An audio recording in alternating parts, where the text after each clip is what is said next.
Good morning, comrades. Welcome back to the channel, welcome back to the Nürburgring, and welcome to a video that many of you probably are waiting for, because today we will be talking about the lap time of 992 GT3 RS. Today, exactly today, on 5th of October, yep, you can see it probably, 4:15 right now, so hopefully this video gets published in the next hour once we're done filming.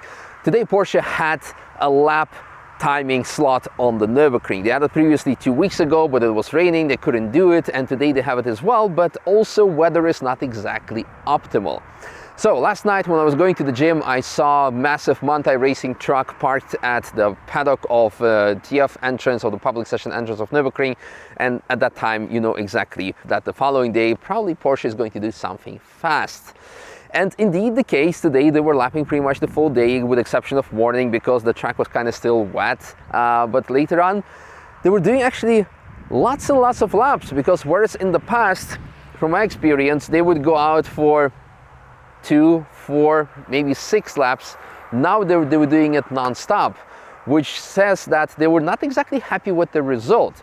So what is the result going to be? At this point I don't know what the final time is, because I left and they did probably 2 more attempts. But the long story short, they are aiming to go for sub 650 on a full lap. They managed 651 is what I clocked them at right now, and actually I got some another insider source that they were also doing 651. But as you can probably hear on my microphone, the conditions are not exactly right, and this is why it is the case.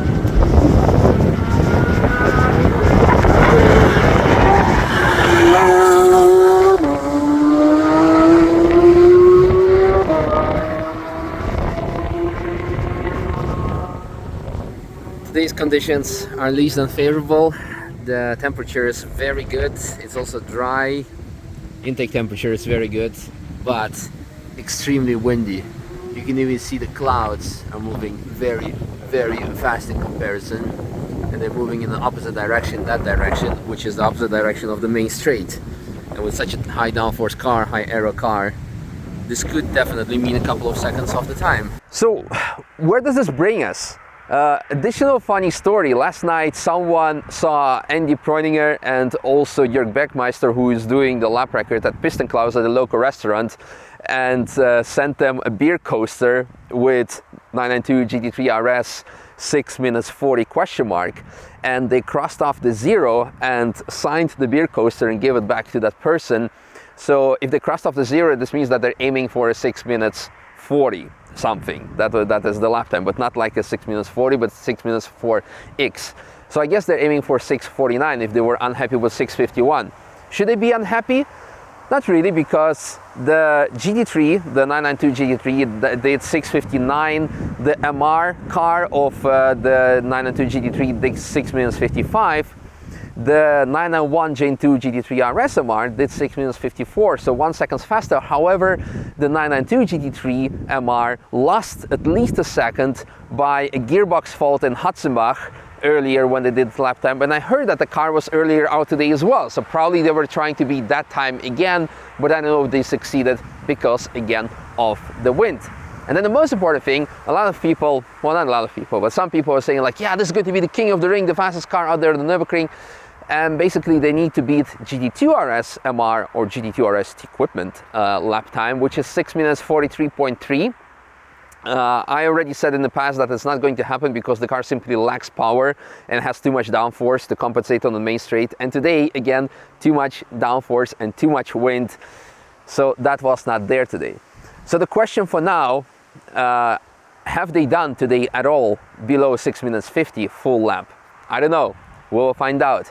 Will they communicate that lap time? We only have a few weeks of time left until the track closes, so maybe they will not be able to do it again. Will they be happy with this, or will they go out later next year? But at least we know now what kind of time to expect from that car, and it is really fast. Especially when I saw the car going through Sabine Schmidt's curve, the first corner, it looked really, really, really planted. So I think that's the Marshall car. This means that's the end of the session for today before they're gonna open it up for public sessions. So this means I gotta run home and edit the video, publish it, and I hope you guys enjoy it. But no, 650 or 649 extremely fast, extremely capable car. Again, I hate everyone who got the allocation to that, and a lot of people are joining me in that hate, but I'm also looking forward to experience some of those cars. So yeah, we'll see next year how the car is actually performing. So looking forward to seeing that. Hope you enjoyed this small live update, and let me know what you think of the time. Is this what you expected, what you not expected? Do you think it's fast? Are we going to wait now for the 992 GT3 GT2 RS? Is it going to come? That's the next speculation point, but for that we need to wait a couple of years, because before they said yes, it's going to come, then they said no, it's not going to come, and the latest information, the inside info, is like yeah, maybe, because of course there are a lot of other cars coming up and the GT3 RS is not as fast as GT2 RS. Okay, enough nonsense, we got the main message out, and see you in the comment section. Bye.